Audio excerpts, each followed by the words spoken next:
A perfect 10 out of 10. In application security, that's the maximum severity score there is, no 11 exists, and one software flaw earned it in December of 2021. It was a single line hiding in a free logging library almost nobody thought about. But that library was quietly baked into a huge slice of the software on Earth, so the flaw exposed hundreds of millions of devices. We just call it Log4Shell. The head of the nation's cyber agency called it one of the most serious flaws she'd seen in her entire career. And here's what I want you holding the whole video. Nobody wrote a genius exploit for this. They just sent text to a server and the server ran it. There's one discipline, one objective on your Security Plus exam that would have turned Log4Shell into a shrug instead of a global fire drill. Almost no team had it fully switched on. That discipline is application security, and it's what today's about.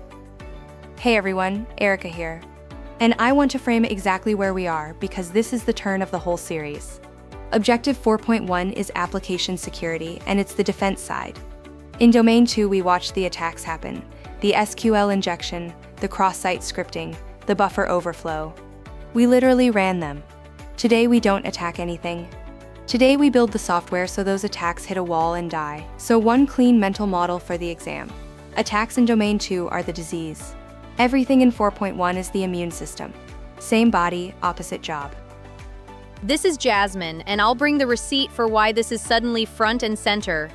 The industry standard bearer here is the IAST Top 10, the ranked list of the risks that actually break real apps. It just refreshed to the 2025 edition. And look what climbed into the top 3, a 03 software supply chain failures. That category barely existed a few years ago, and now it's number 3, ahead of injection. Why? Because of exactly what Log4Shell taught everyone. The dangerous code isn't only the code you wrote, it's the code you borrowed. That one line was in a library the developers never opened. I'm Kai, and I think in cost, so let me put a number on why we do this early instead of late. A bug caught while you're typing costs almost nothing to fix. The same bug caught after it ships costs a team days, sometimes a breach, sometimes a headline. It's the cheapest math in security. Move the finding left, toward the developer, and the price collapses. That instinct has a name the exam loves, shifting left, and it fits into one picture. Security isn't a gate at the end. It's a thing you do at every stage of building software. Here's the whole pipeline, and it's the spine of the objective. And notice the shape of it. 6 stages, and security shows up in all 6. Most beginners picture security as one checkpoint right before launch. That's the mistake. If your only gate is at the end, a flaw like Log4Shell has already been designed in, written in, and built in before anyone looks.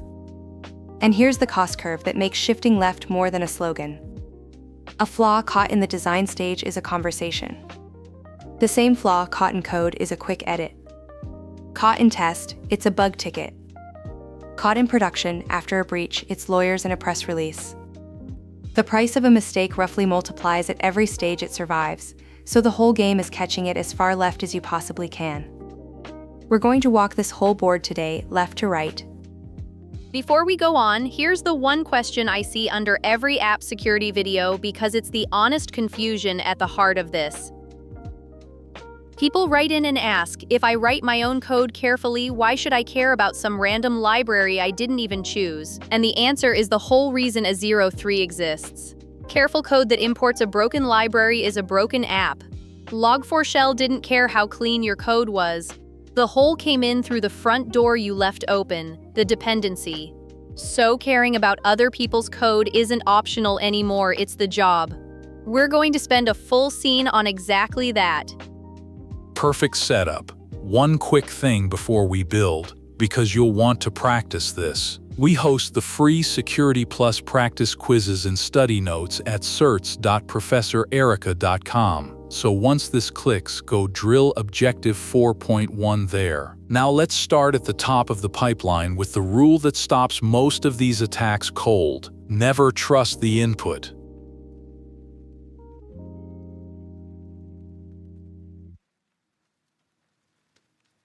First stage of the pipeline, and honestly the single highest value habit in this whole objective. Never trust input. Every piece of data that arrives from outside your program, a form field, a URL, an uploaded file, a header, is guilty until proven innocent. That one posture is what turns most of the Domain 2 attacks into nothing. And there's a right way and a trap way to do it. The trap is the block list. Here are the two side by side because the exam tests this exact fork. That's such a clean way to see it. A block list is a bouncer with a list of banned faces, so a new troublemaker just walks in. An allow list is a guest list, and if your name isn't on it, you don't get through, no matter who you are. OWASP says it plainly, prefer the allow list. And good validation checks more than one thing. You confirm the type, is this actually a number? The length, is this email under a sane limit? The format, does this match a real date? And the range, is this quantity between 1 and 100? One more trap the exam likes here is canonicalization. You normalize the input to a single standard form before you check it, because an attacker will disguise a bad value with odd encoding to sneak past a naive filter. You'll get a scenario that hands you a block list and asks what's wrong with it. The answer is it can't anticipate every attack. Now let me show the payoff, because this is where it stops being abstract. Remember the SQL injection from episode 23, the login bypass? Watch Validation's big brother kill it permanently. This is the difference between glued together queries and parameterized ones. Look at the two lines. On top, the user's text becomes part of the command, so typing a quote and or 1 equals 1 rewrites the query. On the bottom, that question mark is a sealed slot. The database treats whatever you type as a plain value, full stop. It can't become code, so the injection has nowhere to go. That's not a filter you hope holds. That's the attack made structurally impossible. And the same shape solves the cross-site scripting from episode 24, just on the way out instead of the way in. Validation cleans what comes in. Output encoding cleans what goes back to the browser. If a comment contains a script tag, encoding turns it into harmless text the page displays instead of code the page runs. Inbound you validate, outbound you encode. Two doors, both guarded. Hold on, isn't that what a web application firewall is for? Just bolt one in front and call it done. Great question to push on, and the answer is the whole philosophy of this objective. A web application firewall is a bouncer at the door guessing which requests look nasty. It's useful, it's defense in depth, and it buys you time. But it's a patch over a wound, not stitches. The parameterized query fixes the actual code so there's no wound to guard. The exam wording matters here. If it asks for the primary fix for injection, it's not the firewall, it's the code. That firewall is the backup, never the cure. And there's one more input you can't forget, the one the browser hands back to you on every request, the cookie. Your session cookie is basically a key to your logged-in account. If an attacker steals it, they don't need your password, they just walk in as you. So IAST defines 3 little flags that lock that cookie down, and they're named right on your objective. Here's the real reference. 3 flags, 3 doors closed. HttpOnly means JavaScript can't read the cookie, so even if some cross-site scripting slips through, it can't grab the session. Secure means the cookie only travels over HTTPS, never in the clear. And SameSite limits when the cookie rides along on requests from other sites, which shuts down a whole class of cross-site request forgery. 3 words on your exam, and each one closes a real attack. So notice what we did in one scene. We didn't add a security product. We changed how the code itself is written, and 3 separate attacks lost their footing. That's the 4.1 mindset in miniature. The fix lives right here in the source. But there's a giant blind spot left, and it's the one that got log4shell in. All of this was about code you wrote. Most of your app isn't code you wrote. Right, and that's the scene Jasmine promised. Let's go count how much of a modern app you actually built yourself. The number surprises people. Let me pause for just a second because this genuinely helps. If you are getting value here, hit that like button, then subscribe and ring the bell. It costs you nothing, and it is the single biggest thing that keeps these videos coming.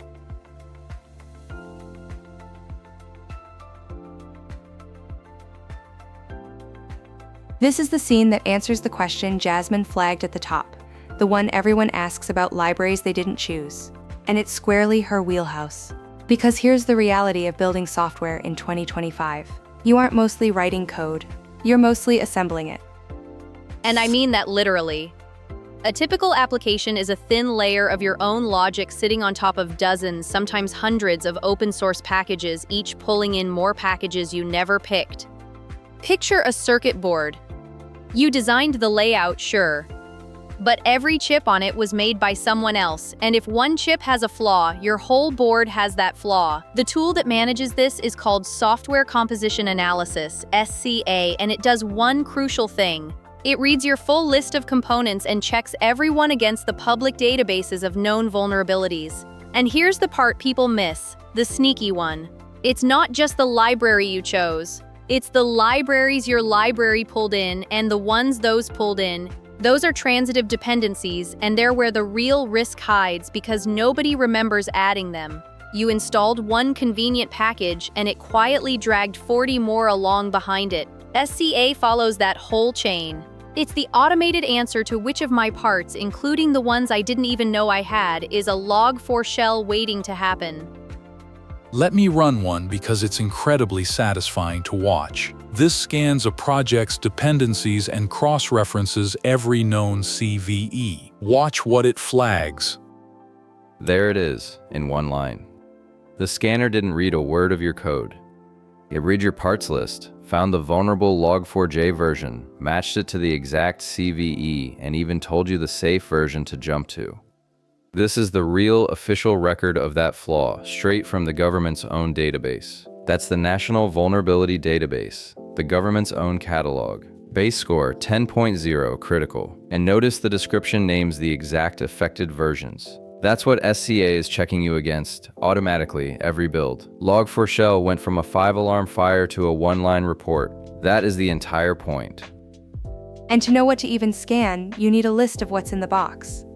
That list has a name on your exam, a software bill of materials, an SBOM. It's exactly what it sounds like, an ingredient label for your software. Every component, every version, written down. This isn't just a nice-to-have anymore. After Log4Shell, the federal government started requiring software vendors to provide one, precisely because so many organizations genuinely could not answer a simple question, do we even use this library? Think about how the two responses played out. The day Log4Shell dropped, the teams with an SBOM searched one file and knew in minutes if they were exposed and exactly where. The teams without one spent 2 solid weeks manually hunting through every application they owned, hoping they didn't miss one. But patching a dependency can break your build, so a lot of teams just don't do it. That's exactly the trap, and it's the honest tension in this whole area, so let me not wave it away. Yes, upgrading a library can break things, and that fear is why so many known holes sit open for months. But that's a testing problem, not a reason to stay vulnerable. The answer is to make upgrades routine and small so you're never staring down a giant scary jump during an active exploit. Delay isn't safety. Delay is just Log4Shell with a longer fuse. There's one more thing that hides in your own repository and gets shipped by accident, and it belongs right here, secrets. Passwords, API keys, tokens. Developers hardcode them to test something fast, then forget, and it lands in the code history forever. So you scan for them, automatically, the same way you scan dependencies. Watch a secret scanner comb the whole Git history and catch the thing a human eye slides right past. One key sitting in a config file committed months ago. To an attacker, that's not a bug, that's a login. And the fix is the same theme as everything today. Don't rely on remembering, let a tool check every commit. So that covers the code you borrowed. Jasmine, that leaves the scariest bug of all, the one you wrote yourself and haven't found yet. How do we hunt those? So here's the real question every developer faces. How do you catch a bug in your own code before an attacker does? There's a whole family of scanners built for exactly that, and picking the right one is a classic exam question. Let's go meet them and bring in someone who runs this for real.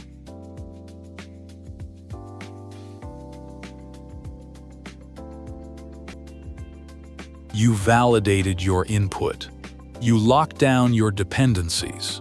Now the hard one. How do you find the bug you wrote yourself and don't even know about? The exam gives you a family of tools for this, and it wants you to know which is which. Start with the one that reads your source code directly, static analysis, or SAST. It's a robot reviewer that scans your code without running it, looking for dangerous patterns. Let me point one at a project. And it caught the exact thing we fixed in Scene 2, a query built from string glue right down to the file and line. That's what SAST gives you. It points at the guilty line. But it has a blind spot, and that's why there's a second tool. Here's the whole family side by side. So read that middle column. Dynamic analysis, DAST, is the opposite of SAST. It never looks at your code. It attacks your running application from the outside, exactly like a real hacker would, and sees what actually breaks. Static reads the blueprint. Dynamic kicks the doors. You want both because each one sees what the other is blind to. And the third one, IAST, is the hybrid. It sits inside the app while your tests run, so it watches real data flow through real code and confirms a bug is genuinely reachable, not just theoretical. It's the one that cuts down on false alarms. That's the whole family. Now, this all sounds tidy on a whiteboard. Real pipelines are messier. Which is exactly why I don't want to fake it. Let me get someone on the line who wires these scanners into real teams build pipelines for a living, not just on a lab box. Happy to jump in. Everything you drew is right. The trick is where you put it. The fast scanners, static analysis, and the dependency check run the second a developer opens a pull request, before anything merges. The slow one, the dynamic scan, waits for a staging copy. Fast feedback early, deep feedback before release. So in plain terms, Priya, what actually goes wrong when teams try this? False positives, honestly. A scanner screams about 200 things, 10 of them actually matter, so developers start tuning the whole thing out. The real skill isn't running the tool, it's tuning it, so every alert that reaches a human is worth their time. A noisy scanner nobody reads is worse than none because it feels like safety without being it. But doesn't gating every pull request just slow the whole team to a crawl? It feels that way for about a week, then it's faster. A bug caught at the pull request costs 2 minutes. The same bug after release costs a weekend and a public disclosure. The gate isn't the tax. Shipping the bug is. Thanks for having me. Perfect, thank you, Priya. So we found the bugs. Last stop on the pipeline, you package it up and ship it. And here's where you prove to your users that what they're installing really came from you and hasn't been tampered with. That's code signing. But here's the twist that makes this a great exam trap, and it's the SolarWinds lesson. In 2020, attackers slipped a backdoor into SolarWinds software before it was signed. So the malicious update went out with a perfectly valid signature to as many as 18,000 customers, and it sailed straight past every integrity check because the signature really was genuine. So hold the precise meaning. A valid signature proves 2 things: who built it and that it hasn't changed since. It does not prove the thing is safe. If the builder was compromised, the signature just faithfully vouches for poison. Signing is necessary, it's just not sufficient. That distinction is worth real points. And that's exactly why the last 2 words on your objective exist: sandboxing and monitoring. Sandboxing runs your app in a sealed box, a container, so if something does slip through, the blast is contained to that one box instead of your whole system. And monitoring is the humble admission that nothing catches everything, so you watch the running app for the trouble your tests missed. Build it clean, then never stop watching it. Which lands us on a real fight teams have. You've only got so much time and money. Do you spend it shifting left, catching bugs in the code, or guarding the running app at the door? Good engineers genuinely split on this. So let's have it out.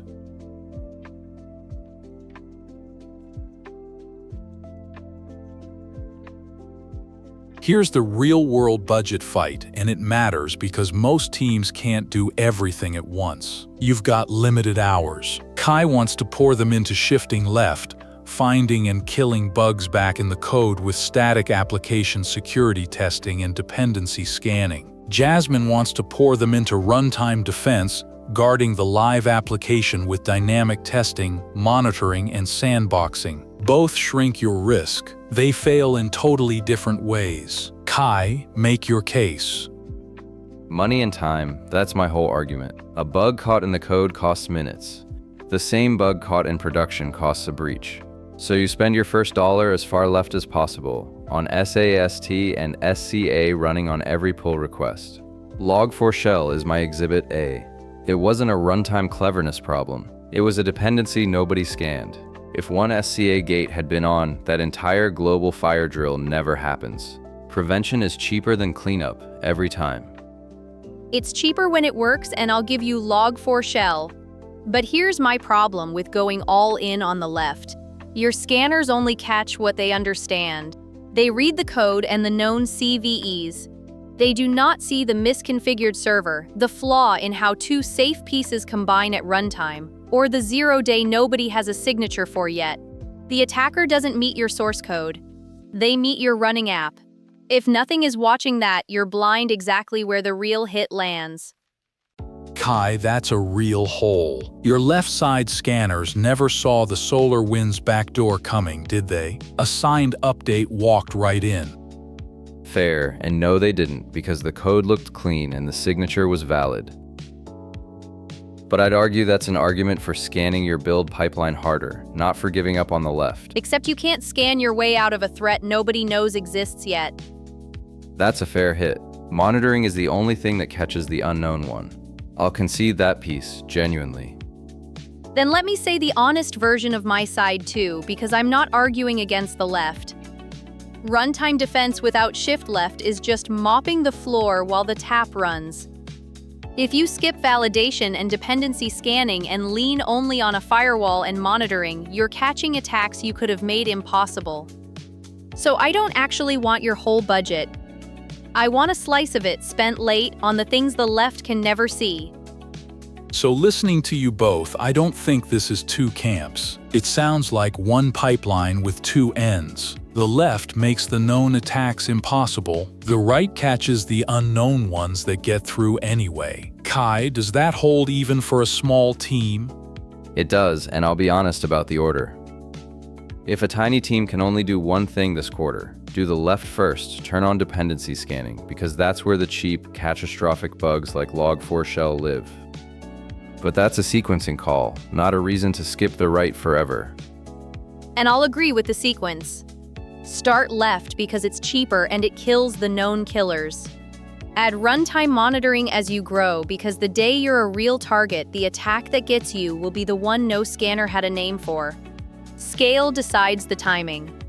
It doesn't change the destination. Then here's my verdict, and it's what the exam actually rewards. Application security is defense in depth. Shift left is your best value, so start there. Static application security testing and dependency scanning on every commit, because that's where you make whole attack classes impossible for almost nothing. But you never bet the house on catching everything early, so you sandbox to contain what slips and you monitor the running app for what your scans could never see. Read the scenario wording. If it stresses catching a flaw before release, they want the left, the code fix. If it stresses detecting an attack against a live system, they want runtime monitoring. And the honest recommendation for nearly everyone is do both, in that order. Left to be cheap, right to be safe. And whichever end you start on, the very first move is the same one Log4Shell begged everyone to make. Know what's in your software and scan it. That's the episode. Never trust input, so validate it. Never trust your dependencies, so scan them. Never trust that your own code is clean, so test it from both sides. And never trust that a signature means safe. Everything we did today, the parameterized query, the SCA scan that caught Log4Shell, The static and dynamic split, the signing twist, was just security built into every stage instead of bolted on at the end. So carry one rule out of here. Build security in from the first line, and the attacks from domain 2 simply run out of doors to open.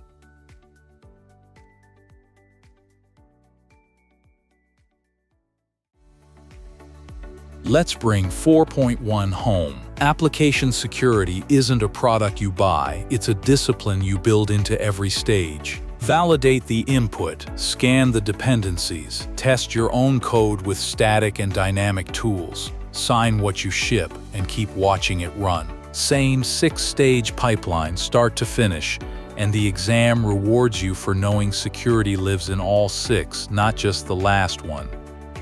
The line I'd carry into the exam is the supply chain one. When a question describes a flaw in a component you didn't write, the fix is software composition analysis and an updated dependency, not a firewall rule.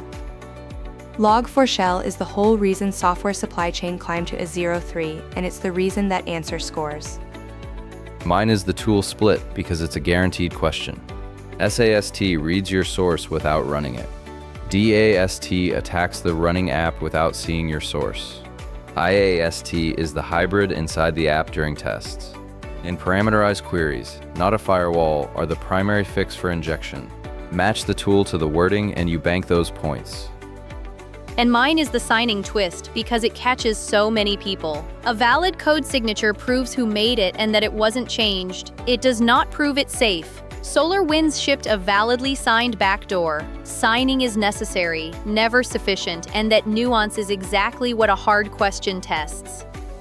Next time we shift from building software to hunting weaknesses across everything you run, vulnerability management and scanning, including the one scanned but unpatched flaw that turned into a 147 million record breach. It's where all of this becomes a repeatable program instead of a one-time cleanup. If watching an SCA scan catch Log4Shell in a single line made this finally click, that's exactly what this series is for, so hit like and subscribe and we'll keep building the whole SY0701 objective set with you, one real terminal at a time. And here's your move tonight. Every tool you watched you can run on your own project this week, and you'll never look at your dependencies the same way again. The free practice quizzes are waiting at certs.professorerica.com. Before we go, here's the one only you can answer. Have you ever actually run a dependency scan on something you built? And if you did it right now, be honest. How many known vulnerabilities do you think it would find? Tell us in the comments. If you can rebuild it from parts, you understood it. Otherwise, keep going. Giving that a 9 flat, Michael. You handled the quiz section better than I usually do. This is Professor Erica. Thanks for watching and signing off.